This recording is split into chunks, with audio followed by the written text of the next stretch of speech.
Hello friends, my name is Ankur and welcome to my channel. Friends, we were discussing about English speaking and in previous lecture I had discussed about use of prepositions. So friends, today in English speaking part 47 we are going to continue the use of prepositions in our English language and this topic will end today. So friends, let's start English speaking part 47. English speaking part 47 स्थान सूचक प्लेशियल शब्दों से बने वाक्य यानी prepositions friend on at into in of to by with besides beside between among over these are basically prepositions friends which we used in place in front of nouns and pronouns. So friends, they are basically used to denote direction, distance, time, etc. बाघ शिकारी द्वारा मारा गया. In English, the tiger was killed by the hunter. So friends, you can see in this sentence, this is basically a past tense, and in this sentence they are saying बाघ शिकारी द्वारा मारा गया means the tiger was killed by the hunter. So you can see friends, was killed means past and by the hunter means by is used as a preposition in this sentence. वह अपने भाई के पास खड़ा हुआ. In English, he stood beside his brother. So in this sentence they are trying to say friends कि वह अपने भाई के साथ भाई के पास खड़ा हुआ means he stood beside his brother. This is also a past tense and you can see friend beside. So here we will use beside means he was standing beside his brother. So beside is a preposition used here. मैं hockey के अलावा football खेलता हूँ. In English, I play football besides hockey. In this sentence, myself or I am trying to say that I play football besides hockey. मतलब मैं hockey के अलावा football भी खेलता हूँ. So in English it means I play football besides hockey. You can see friends, this is a past tense क्योंकि मैं football भी खेलता हूँ और हॉकी भी खेलता हूँ. So friends, here you can see beside is being used in this sentence and this is a preposition. मिठाई को कीर्ति और सौरभ के बीच बांट दो. In English, divide the sweets between Kirti and Saurabh. So in this sentence they are trying to say friends कि मिठाई जो है जो एक स्वीट्स है वो दो पर्सन के बीच में बांटने को बोला गया है. एक ऑर्डर दिया गया है, कमांड दी गई है. So in English it means divide the sweets between Kirti and Saurabh. So between is the preposition which is being used in this sentence so that we can divide the sweets among two persons. Shimla पहाड़ों के बीच स्थित है. In English, Shimla is situated amongst the mountains. In this sentence they are trying to say friends that Shimla एक particular place जो है वो पहाड़ों के बीच में स्थित है, वो वहाँ पे उसकी जगह है तो वहाँ पे वो बना हुआ है. So in English it means Shimla is situated amongst the mountains. So you can see friends, here amongst is the preposition which is being used in this sentence. So this is basically a preposition sentence. वह सिद्धांत प्रिय व्यक्ति है. In English, he is a man of principles. So in this sentence, they are trying to say that the quality of another person. So they are saying that वह सिद्धांत प्रिय व्यक्ति means he is a man of principles. So basically friends, this is a present tense and you can see of is used in this sentence which is a preposition. Yamuna नदी पर पुल है. In English, there is a bridge over the Yamuna river. तो in this sentence they are trying to say friends that जो यमुना नदी है उसके ऊपर पुल बना हुआ है यानी ब्रिज बना हुआ है. So in English it means there is a bridge over the Yamuna river. So here you can see friends, since bridge is over the Yamuna river, not under, not beside the Yamuna river, it is over the Yamuna river means above. So over is the preposition being used in this sentence.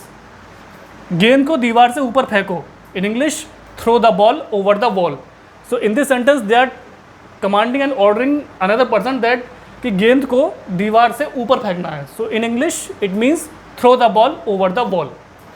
So you can see over is being used as a preposition in this sentence क्योंकि we have to throw the ball over the wall. पक्षी पुल के ऊपर उड़ रहे हैं. In English, birds are flying over the bridge. In this sentence they are trying to say जो पक्षी हैं यानी जो चिड़िया और जो पक्षी हमारे हैं वो पुल के ऊपर उड़ रहे हैं. So in English it means birds are flying over the bridge. So here you can see friends, this is a present tense and over is the preposition which is used in this sentence. नावें पुल के नीचे हैं. In English, boats are under the bridge. So in this sentence they are trying to say जो नावें हैं यानी जो boats हैं वो पुल के नीचे से जा रही हैं. In English, boats are under the bridge.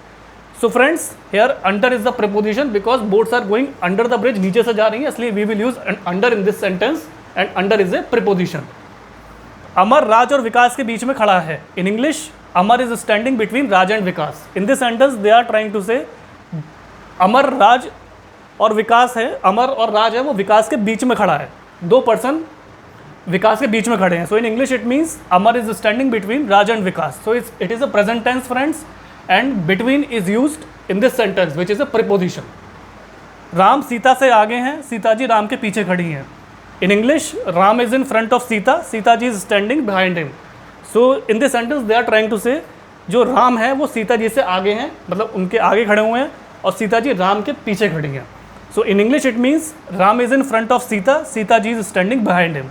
So it is a present tense friends, and you can see in front is preposition is being used in this sentence, and behind is the preposition which is used in this sentence. So both two prepositions are being used in this sentence. किसी व्यक्ति को उसके कपड़ों से मत जानो. In English, don't judge a person by his clothes. In this sentence they are trying to say, they are telling the quality of the another person that we need, they are giving us advice that we don't need to judge a person by his clothes. मतलब हमें किसी व्यक्ति को उसके कपड़ों से नहीं जानना चाहिए. So in English it means don't जज a person by his clothes. So here you can see friends, it is a basically a present tense because we are they are giving us advice. So here you can see by is the preposition being used in this sentence. Floppy को computer में डाल दो. In English feed the floppy into the computer. So in this sentence basically they are giving us command और they are ordering us that floppy को computer में डाल दो. In English feed the floppy into the computer. Friends floppy पहले time पे आती थी, अब फ्लॉपी नहीं आती हैं, लेकिन एक सेंटेंस है.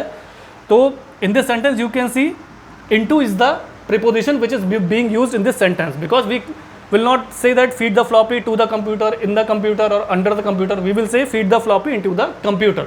सो into is the preposition which is being used in this sentence.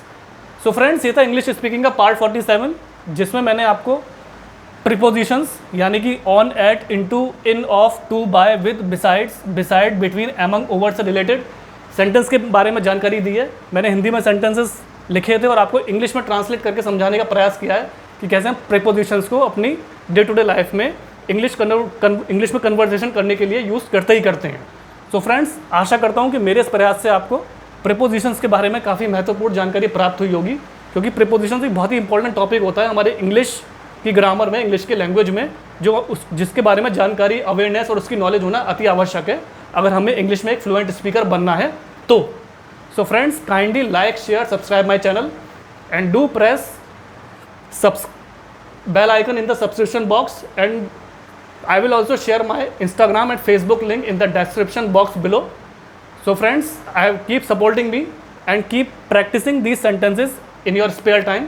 Try to read these sentences and keep practicing in front of mirror or with another person, so that your English language will improve and you will get more confidence while speaking these sentences.